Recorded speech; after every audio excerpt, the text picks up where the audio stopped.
Oh man, this is the perils of live radio, live-ish.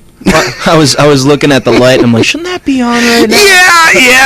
Yeah. Well, I'm kind of, it's funny because I used to be a drummer myself, and you're all about syncopation and being able to do everything at any given time and blah blah blah blah. Well, not so much anymore. Apparently, that is a skill that I no longer possess anymore. So, nevertheless, enough about me and my woes and my lack of production value. You are folks listening to the Hadley Hour here on Indy 100, 9 p.m. Tuesdays and Thursday nights on Indy 100, and 9 p.m. Friday nights on Excite Radio and their family of affiliates. You'll also find us on Planet Platypus Radio Network. You'll also find us on the Mix.fm. We're blowing it up, folks. And in here, in studio with us, actually, this is an interesting guest here because this guest, if I may be so bold as to introduce you properly, was actually the very first guest that I ever had as a radio show host here at Indy 100 before the Hadley Hour came to be and before I've blown up to everywhere we are. So everybody out in Radioland, please welcome back returning guest Tony Francis of the band Sweet Eve. Yeah! Woo! Thank you. The fanfare, right? The fanfare. I don't know. You can't get enough of it, right?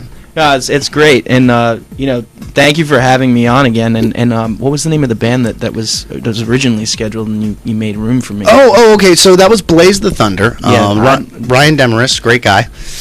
And he was kind enough to, because what happened was I explained the situation. I'm like, listen, I know you and I were just kind of coming in on a whim to just kind of shoot the shit. And, these guys are getting ready to leave for a tour real soon. And so they're kind of looking for any little last minute things. So they're calling in all their favors and stuff like that. And this guy is a consummate musician and a consummate professional, Ryan Demarest. And he'll be by, we switched him out to the end of July when we had the availability for you. And so, no, he's totally cool with it, man. He was totally cool to have you guys in and get some promo work in, Well, if you're out there, man, thank you so much for making the space for us. It's well worth it. Absolutely.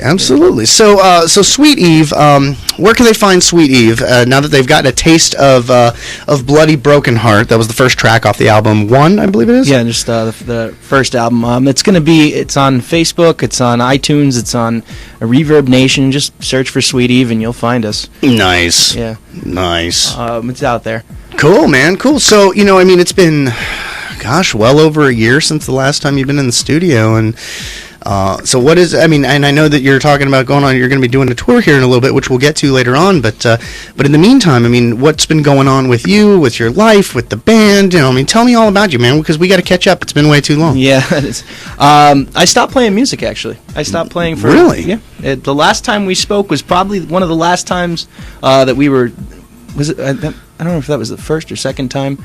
I don't remember, but it was it was one of the last times that we had gotten together planning to do anything as Sweet Eve. Mm-hmm. And after that, I just kind of stopped. I went. Really? Yeah. So because as a musician, I know that it's a very emotionally charged industry, and so did that kind of fall? Did you take that hard, or did you manage to take it in stride with greater things on the horizon? What was your thinking at that point? Imagine everything that you've ever worked for just crumbling around you all at once, and it was tough. We were going supporting the album that was released at that time, Shadow Over Me, and we were having interviews with all different radio hosts and doing the normal plug, and we were getting a lot of flack for it. Why? Well, either they were just waiting for somebody to attack, and it wasn't fun. Really? Yeah, that's a shame. And then a lot of not producers, the distributors that we were looking at, they started kind of giving us, the cold shoulder, telling us that they weren't interested, and then it just started to Boo! Yeah, it was a lot of negativity. Yeah, no doubt, man. And it just kind of overflowed to the point where it was like, what, I just couldn't handle it anymore. There's only so much that you can put yourself out there and have people tear you down, and I just kind of needed to disappear for a while. Wow. Just go to just work on your own solo project. I went back to school, became a teacher. Really? You went back to school? Yeah. Wow. Where'd you go to school? Cal State Northridge. Really? Yeah. Oh, all right. Go Fighting Matadors, right? Or something like that. Yeah. If you had a football team. I don't know. No, you don't. No, that's okay. I'm sure you have a fantastic swim team, though. I don't even know. I don't know gone either. to the games or any of that. I was so busy at that period of time, just man, when you're a kid, you think teaching's easy. Oh, I can do that. No, man, you're waking up at 5:30 in the morning, and by the time you sit down in your car at 2:30 at the end of the day, you've been entertaining kids, and you're beat, and you realize, I got to go home, I got to write lesson plans, grade papers, and I have my homework to do for my classes. So it's just... Man. So, did you end up actually becoming a teacher? Or? Yeah. No, I got a job. Oh, right on. So, yeah. You would teach currently? Yeah. What subject do you teach? I'm curious to know. U.S. history. You teach U.S. history, huh?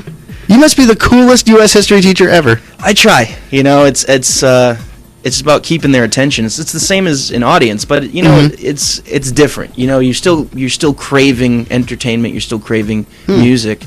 I've been trying to get my artistic thing, out there by painting and writing kids books. I just published a kids book, Tommy the Spaceman, and really, it's just wow. I want to talk about that later, okay.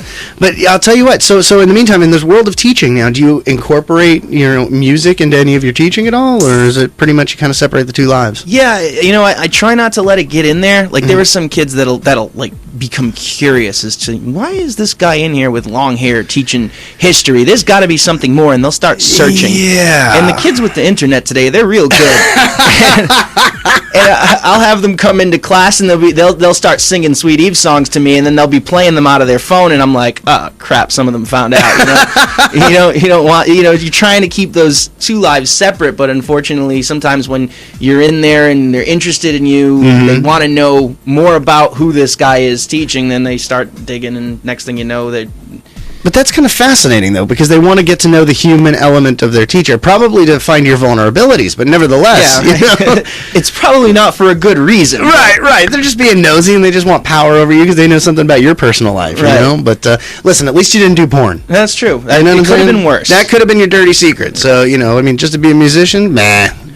You don't want the two to meet, because when you're a musician, you get up on stage, you drink, you party, you say things that aren't necessarily classroom appropriate. So you don't want. I mean, people have been to a rock and roll concert before, sure. But there's a certain level of professionalism that people expect, and right. I don't want those two to mix. Like I always went in with my hair in a ponytail and wearing a suit and tie, and just trying to not look like a musician, like trying not to look like a musician. It was. Plus, the other side of it is that like when the high school has the battle of the bands, you don't want to show up all the students. Yeah, well, some of them are good. Are they? Kids today aren't like when I'm 29. How old are you? Oh, please, I'm almost 39. All right, so when I was in school, hip hop was big, so there weren't that many people who played instruments at that point. Everybody was a DJ. So yeah. Today they've all got Rocksmith and GarageBand, so they're actually kids that have talent now. It's not like back then when there was nobody. Like you were the one kid in school who played guitar. Yeah, no, I was in a high school band. I played a talent show. Yeah. Couldn't believe it. I actually was like, I'm living like Saved by the Bell. Yeah. Well, that was that time. Yeah, it was. where every sitcom that involved kids, they all did a music. They all did the Let's Play Band episode. You know what I mean? Like I think like Punky Brewster was in a band for a little while. The Bradys had their band, and the Saved by the Bell kids had their band, and like basically any show that like had a cast with like multiple kids in it, they all decided to do the one I'm in a band episode. But nevertheless, anyway, enough about that. But nevertheless, do you find your life rewarding as a teacher by day, musician by night? Yeah. It's definitely different because the whole I'm starving isn't a part of that anymore. Now that you're looking at cafeteria food, it's like now I just don't want to eat. Yeah, right. No, it's different from when we were doing this before, and a lot of the reason that maybe we made some of the mistakes we made with the record was because we were trying to make it as fast as possible because we were just so sick of living on ramen noodles. I mean, and so it was like, all right, bring on the Porsche, So yeah. At that point, it was like you were making decisions because financially you were just in that situation and you had to make them. And now it's like, all right, so it's nice to be able to work and come home and do the art portion of it without having to struggle as much as I did when I was younger. Yeah. I wish I was younger. I mean, I wish I was 21 all over again, but... Right. But it's interesting because, like, in some cases, like, having that safety net kind of takes a little bit of the fight out of you as far as wanting to make the dream happen. Because I know, I work during the day, too, and I'm pursuing a comedy career, but at the same time, it's like... I don't want to be the guy that's surfing on couches. Yeah, that's that was one of the big things that kind of put me back to school. The record took 2.5 years to make. By the time it was done, I was 27 years old. Yeah. Everybody was giving us grief about it, and at that point, I was sitting there thinking to myself, "Am I going to be the 40-year-old dude that's broke and living on people's couches?" And, right. And it doesn't feel good, and it's. I was like, I gotta do something at this point, because if it took 2.5 years to make this record now, another you get a 5-album deal, please. 2.5 years to do another one, it's gonna be like, you know what? I don't know if I can do that. Well, I don't even know that you could, because remember, like a 5-album deal, they want an album a year. Yeah. But no, and you got a tour. Well, yeah, and the other thing about this album was it took a long time, because there's just so many hiccups. And actually, I just found out that one of the guys that actually recorded this track just passed away. Oh, no way. Wow.